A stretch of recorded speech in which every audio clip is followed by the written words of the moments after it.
Third year in a row, Boston College and SMU are battling on the gridiron. Who wins this one? We're going to tell you who on today's show.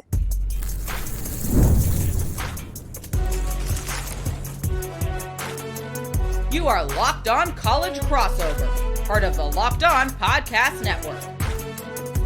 Your team every day. Hello, everyone, and welcome. This is a Locked On Crossover edition with Locked On Boston College and Locked On SMU. I am AJ Black of Eagle Insider, part of the 247 Network. I've been covering Boston College for over a decade. If you're looking for Boston College news, you know where you're supposed to be at. We're a free Boston College podcast available on YouTube, wherever you get your podcast. And I want to introduce, go ahead. Hey, what's up? Grayson Singleton here with Locked On SMU, brand new show here on the Locked On Podcast Network. Excited to do this with you, man. What's going on? I'm so pumped because I've done this show for 5 years and I've never had an SMU host with me. We talked about the Fenway Bowl without one. We had last year's game, and I'm really excited to have someone from that program that knows that school up and down here to talk about SMU. So let's kick it off. Let's talk about the Mustangs. How is the season going so far? And is RHETT LASHLEY hitting the expectations you were expecting, Grayson? Well, here's the thing. If you had asked me that question before Saturday, I probably would have given you a completely different answer than what I'm about to give you now. But, I mean, in reality, you're coming off of a season where you made the college football playoff in your first season in the Power Four, and then you dropped the first two Power Four games that you played this year in the non-con with Baylor and TCU losing those games. But everything has seemed to flip after you go to Clemson and win that game, and then you beat Miami at home this past weekend. So RHETT LASHLEY gets an extension. The recruiting side of things looks outstanding for SMU, and there seems to be a resurrection of the morale that, hey, if college football does its college football thing, SMU could backdoor itself into playing for the ACC championship game. And then if you win that game, you're obviously into the college football playoff. So there has been a recent surge in morale after that game against Miami. Yeah, you look at the ACC, it's still wide open. I know you've got Virginia, Georgia Tech just lost, so that's good.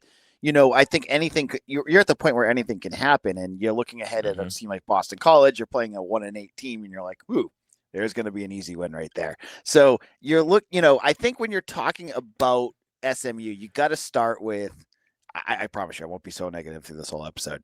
But you're looking at, I want to talk about Kevin Jennings. This is the third game he's played against Boston College in the last 3 years. He got his first start after Preston Stone got hurt in the Fenway, before the Fenway Bowl.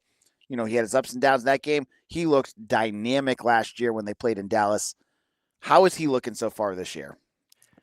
Well, last year and this year, the main difference is one thing kind of went in the positive and one thing went into the negative. The positive is that he's got better command of the offense, and he is so much more of an efficient quarterback this year. When he has been at his best, he has been efficient and accurate, and the offense has reflected that, and it's usually turned into wins outside of that Baylor game where the defense let them down at the end of that one. So he has improved just from the standard traditional aspects of being a quarterback and operating an offense, which obviously comes with more time in the offense. Now, subsequently, his mobility that you saw that made him as dynamic as you just articulated, AJ, has kind of gone by the wayside. He didn't do it. He wasn't using his legs a whole lot at the beginning of the season, and then came the middle of the year where he got hurt, where he turned the ankle, and that ankle just has continued to get more and more beat up as the season has gone on. He got rolled up on real bad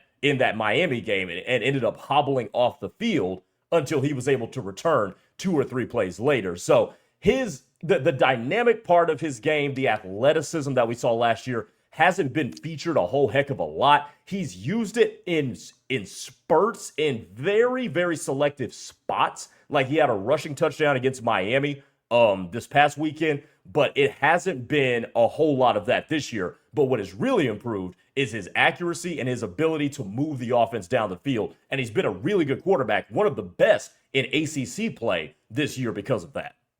Last year against Boston College, he didn't rush at all. I think he had -2 rushing yards. Probably that was on, just sacks and things like that. But right. When you're playing, BC, the passing game is going to be something you're going to be looking for. Now, my big question for you, and I think a lot of folks are wondering, obviously the Miami win is enormous. That's a humongous, season changing win for SMU because, really put you at the top of the conference or near on trajectory to be at the top of the conference. Yeah. Is there concern of a letdown game? You're going up to New England, you're playing in Boston. It's cold. You just had this huge win. Any concern? A team that you could look past that is hungry still. Are any concerns there?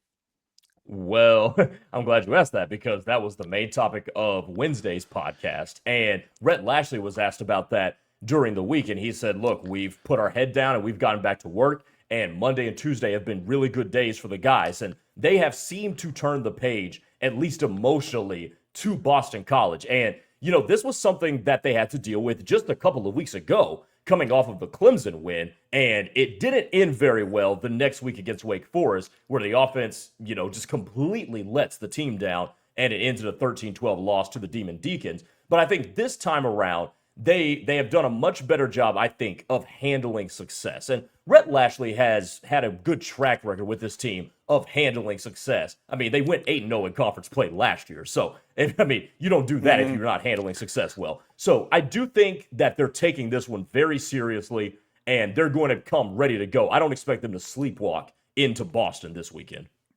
All right, let's flip the tables here. Grayson, you can ask me anything you want about BC.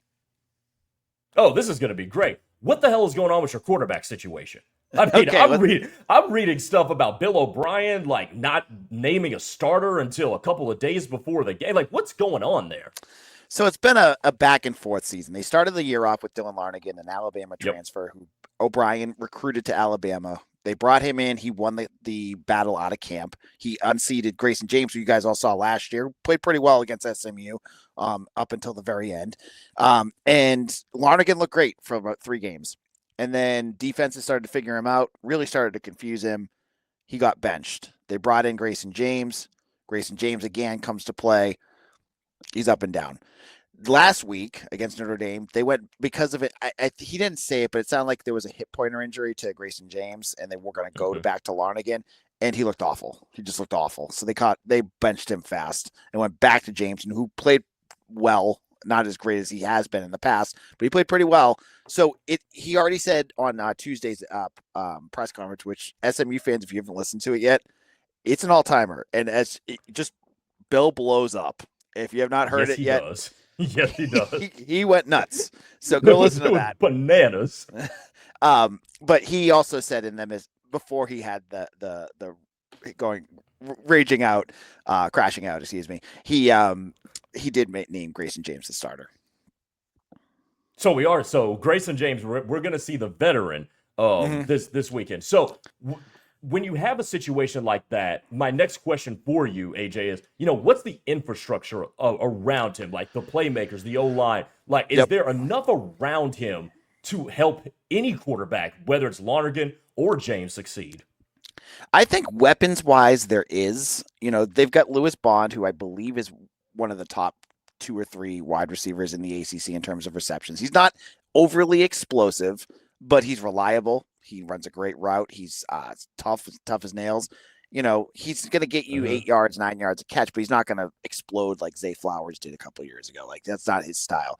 Reed Harris, 6'5" wide receiver. He's doing really well. You got a couple good tight ends, and you got Turbo Richards and Jordan McDonald at running back. The big issue for BC, and we saw it against Notre Dame, was against a very good pass rush. And I know SMU's had kind of up and downs where they've had games where they've had a ton of sacks and somewhere they haven't.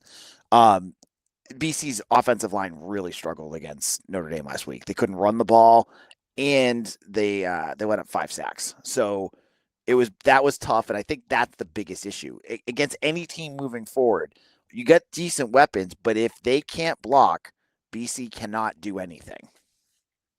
Now, I believe, and I'm of the opinion that all sacks are created very differently, and Boston College's quarterbacks have been sacked 27 times. So is this a product of the offensive line? Is it a product of the defenses confusing the quarterbacks to where they're petrified? Like, what's going on here with that sort of a startling number? It's all of the above. I mean, when Lonergan was in there, it was confusing. I mean, he'd hold on to the ball too long and then get hit. With James, last week specifically, Eric Doherty, their guard, had a really tough game. Jude Bowery got rolled, their star tackle got rolled up on, and they had to put in a redshirt freshman. There's been some injuries back and forth on that offensive line. All of that kind of stuff has really hurt them. But there's, I think when you're looking at that, as you said, like, there's issues with the quarterback, there's issues with the offensive line. All of that combined, and communication too. Like, there's been some issues with communications where guys are just flying off unblocked. All that kind of things have really hurt BC. Yeah. And so let me ask you something positive about the Golden Eagles. What is the best component of this team? Their kicker. Really? No. Look, I can lay out why this is important. All right. If anyone out there has not followed Boston College, BC has not had a reliable place kicker. I mean, they've lost bowl games because of it. They had a bowl game in 2013 that they lost on a 14 on a missed extra point. It has been a horror show for 15 years. Now BC has a lot of issues going on, but this year they have a kicker who hasn't missed a kick yet. Why is it this year? Like, we could have used this, so many years that BC couldn't kick. Last year, Bill O'Brien was going to fourth downs over and over again because they couldn't kick any field goals. Mm-hmm. They have a missing, all this stuff, and now they have it, and nothing else works. So I would go LUCA Lombardo, the most Italian kicker ever. He is easily the MVP of the season so far. Multiple 50-yarders too, which is great. He's got range. Which 2 for 2 from 50. I'm looking at 3 for 3 from 40 to 49. So I mean, look, it may be a situation where if you can muster 2 or 3 first downs, you might be able to score. And if you muster 2 to 3 first downs, you might want to go ahead and kick that field goal. Well, I mean, last week against Notre Dame, the third quarter, they had a 21-play, 85-yard drive that took up 11 minutes. And it didn't end with a touchdown. It ended up with a field goal. But that's what they're going to try to do. I'll talk about this more when we get to our how does each team win. BC against Louisville and against Notre Dame haven't been able to do it consistently enough, but they go on these drives that just chew clock. And when their defense can't make stops, that's going to be a big key. But I'm getting way ahead of myself right now. So I was going to say, I know we gotta pay some bills here, but right. you said a 21-play, 85-yard drive. 11 minutes. Yep. And not a touchdown. Nope. They got to the 5-yard line and then went, I think they got sacked, threw it away, and ran into their offensive lineman or something like that. It was just didn't work. Oh, my goodness. Yep. It was so frustrating, too, because BC was a 29-point dog in that game.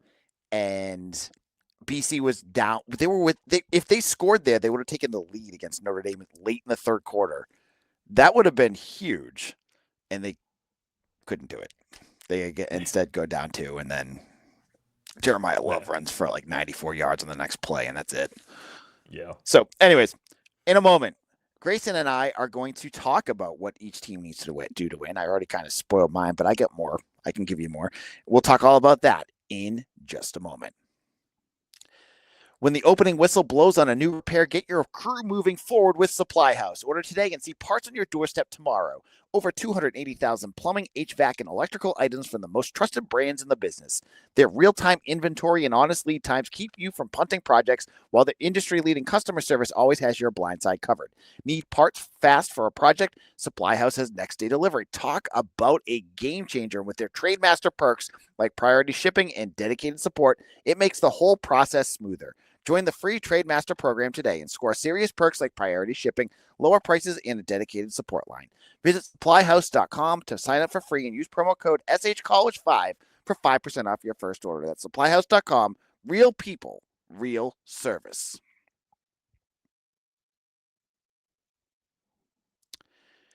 We don't have a edit card in there, but that's okay.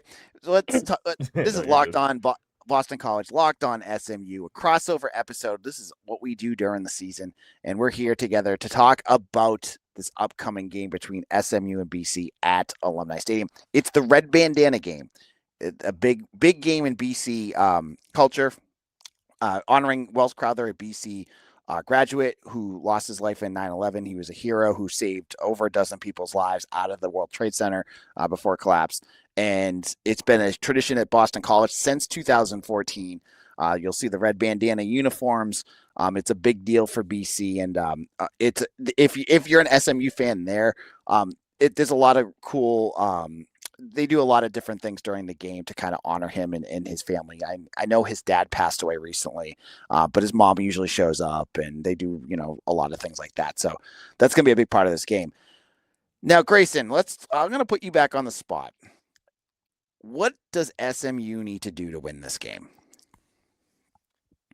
Okay, so hear me out here. My first answer would be get after the passer. Like, absolutely get after Grayson James, who is playing banged up. You've got a suspect offensive line. Like, you should have the ingredients to be able to do that. Except they did that against Wake Forest, and they still didn't come out on the right side of that game. So here's what I will go with. Can the offense duplicate its efficiency from the last game? Can they move the ball down the field more than one time, and actually put together sustained drive after sustained drive after sustained drive? Because the last time we saw SMU with a lot of success was when they beat Clemson, and then the defense translated from the Clemson game to the Wake Forest game. I mean, Scott Simon's unit did its thing in the Wake Forest game. They forced 5 turnovers, but the offense scored 0 points off of those 5 turnovers, which is something like we talked about in the last segment. I've never seen a 21-play, 85-yard drive that didn't end up at a touchdown. I've never seen a game where you force 5 turnovers and score 0 points off of them. So to me, I'm looking at the offense. Can you take this offense on the road after a big win and duplicate the same formula that you did and do it 2 weeks in a row? So that's what I'm looking for. That's how they should be able to win this game. All right, I'll jump in myself with what BC has to do.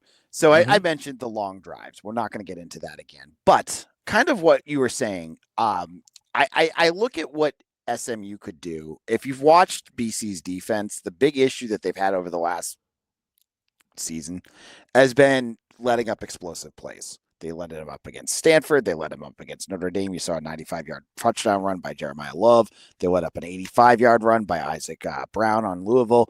Like, the explosives have killed them. And BC is getting healthier. That's the good thing for BC. They got their starting linebacker back, who has been out for the last month and a half. He is absolutely critical to this defense. Bam Crouch. You've got your wide receiver, Jaden Skeet, back, who I thought was the MVP of summer camp. He's been out for over a month. So they're getting healthier. They have to stop SMU from getting those huge chunk plays. Because last week, what we saw with CJ Carr, he goes back to pass. BC has, you'll watch, they have no pass rush at all. That's been a Achilles heel of this team. And they'll throw blitzes at you to try to get you off your game, but Carr had all the time in the world. And he's hitting these huge chunk plays, and that's what killed BC.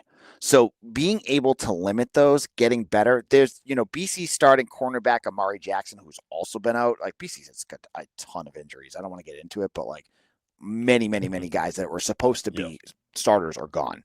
Amari Jackson, their starting cornerback, has not played since like week 2. Bill has kept saying that he's coming back soon. He would be huge to come back because you've got guys in your secondary that are completely out of place. You've got your free safety playing side, boundary corner. You've got, other guys that are freshmen playing. You need your cornerback back. So if he could come back, that could slide, Carter Davis back to free safety. It kind of puts everyone back where they should be. Maybe that's a better chance for them. So that, and as I said earlier, long sustained drives. The more that BC has to leave that defense out there, the bigger they're going to have, the bigger problems they're going to have.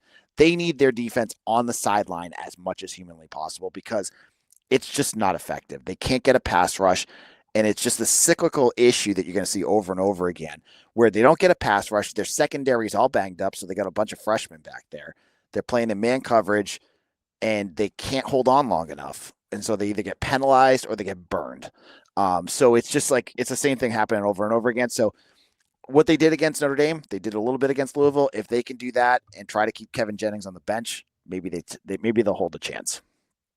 And I tell you what, that brings up an interesting contrast because situationally, SMU can dial up some big plays, but they don't do it consistently. And this isn't the same SMU team that started out the season with back-to-back opening drives that were one play, 75 yards. Like they're not doing a whole heck of a lot of that now. Now, in certain times when they really need it, they can get the chunk play, and they'll usually get about maybe 1 or 2 or 3 a game. But this isn't going to be a team that is going to get 5, 6 30-yarders in a game. So that could play into Boston College's hands if they allow it. But the one concern I would say is that if you can't get a pass rush, there are receivers on this SMU team that certainly could burn you over the top if that is a weakness of yours. Now, being in Dallas, BC's missing the big piece they had last year, which was Donovan Azaraco, who's on the Cowboys now. Right. He led the nation in sacks. That's a huge gap for them. They have nobody that even comes resembling close to what he could do. Like, I think the leading sack, I think it might be like 4.5. It's just been a struggle. So I think that's going to be something that's interesting. Now, are you enjoying before we get into the final thoughts and predictions, are you enjoying this rivalry, this growing rivalry? I know last year there was talks of BC being dirty. Bill O'Brien complained about the fans at SMU being the worst. I just retweeted it. He said, I think last year he said they're the worst fans I've ever seen. They were saying things I had never heard even in the SEC. Do you feel like this is a growing rivalry or? Well, to me, here's my criteria for a rivalry. Each team has to have success against the other, right?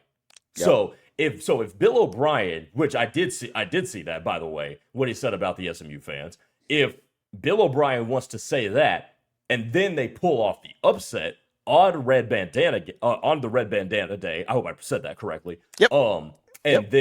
And then goes back and says something else. Okay, now we got something. But you can't get beat one year and then get beat another year. Like that's not a rivalry yet. But if both teams start having a little bit of success and Bill O'Brien saying stuff, and RHETT LASHLEY's kind of a hard coach to get unfurled, but he's a personality too as well. And he displays some characteristics, like he'll say some stuff if need be. So if you got that all going on and Bill O'Brien, especially if Bill O'Brien ends up staying around, there is rivalry potential here, certainly. Yeah. That was the other part. I don't know if you heard that part of his tirade the other day, was that someone asked him about whether it was a rivalry, and they mentioned the Fenway Bowl, which was when Jeff Hafley was here. And he was like, I don't know anything about that game. I wasn't here. I'm like, okay. What is it? What is it like? This is a little bit off topic. What is it like covering a Bill O'Brien team? So up here, I grew up a Pats fan. It reminds me of a lot of what I expected media folks had to deal with Bill Belichick. Now, because of my day job, I don't go to press conferences. I have staff that do it for me for my written work. But I did during the summer. I had time during the summer. And it's one of those coaches that you have to be on your game when you ask him a question, because like he will chew you out. And like, if it's a stupid question, he'll let you know it's stupid. And I mean, to be fair to Bill, he's been asked the same. They're 1-8. He's been asked the same questions for 8 weeks about why, are you down? Are you down? And like, he's heard that enough, and I'm sure he's just frustrated by it. But yeah, it's a very different feel. It feels like what I expect, like if you were covering the Pats back in the Belichick days, because he's a Belichick guy. So yes, he is. His chief of staff is Belichick's right-hand man. So the guy that runs the whole staff, Bergen Najarian. If you ever watch any documentaries on Belichick, he's the guy in a lot of that. And he's at BC now doing all the logistical stuff for him. So in a moment, let's give some predictions on this game. Will I pick an upset? And how much? I'm guessing Grayson is going to pick SMU. How much is he going to pick them to win by? We'll get into all that in just a moment. The NBA is back, and there's no better place to get in on the action than FanDuel, the official sportsbook betting partner of the NBA. Even if you missed the start of the game or want to ride the hot hand, FanDuel has live bets on everything from who will score next to fourth quarter comebacks. Plus, you can even combine your live bets into a same-game parlay for a shot at a bigger payout. With the midseason tournament in play, I'm a Celtics fan. I watch a lot of Celtics. could you get the over-under on that game? How many three-pointers Derek White's going to hit and points for Jaylen Brown? You can add that all together in an exciting parlay. It's so easy to use. You just open it up, click it. I'm not much into using these apps, but I use FanDuel all the time. It's so easy to use. So right now, FanDuel is giving new customers $300 in bonus bets when your first $5 bet wins. So head to FanDuel.com to sign up and play your game with FanDuel, the official sportsbook betting partner of the NBA. Locked On Boston College, AJ Black here, wrapping things up with Grayson Singleton of Locked On SMU, and we're doing our crossover episode, the first ever BC SMU crossover episode. We're making history here. And let's talk about predictions. Grayson, I'll put you on first. What are you predicting for this game? I'm going to go SMU 30 to 13. I'll go 30 to 13 because I do think I do respect the leg of BC, and I expect and I respect LUCA Lombardo's ability to knock it in. And again, even if you are projected to be dominant defensively, you're gonna let up something, right? So I think Boston College gets itself in position to get a few points, but for SMU, I do think this week they have found something that worked against Miami, and that is their quick game. Get the ball out of Kevin Jennings' hands and rely on your playmakers to go make stuff happen. And they've got a sure-handed wide receiver one in Jordan Hudson, and they've got weapons all around them with Ymir Knight and RJ Maryland, and a host of running backs, Harden, Johnson Jr., and Derek McFall, who's back on the 2 deep. So all in all, I think SMU has the ability to be able to put up a lot of points on a defense that just hasn't been healthy. And even though they're getting healthy,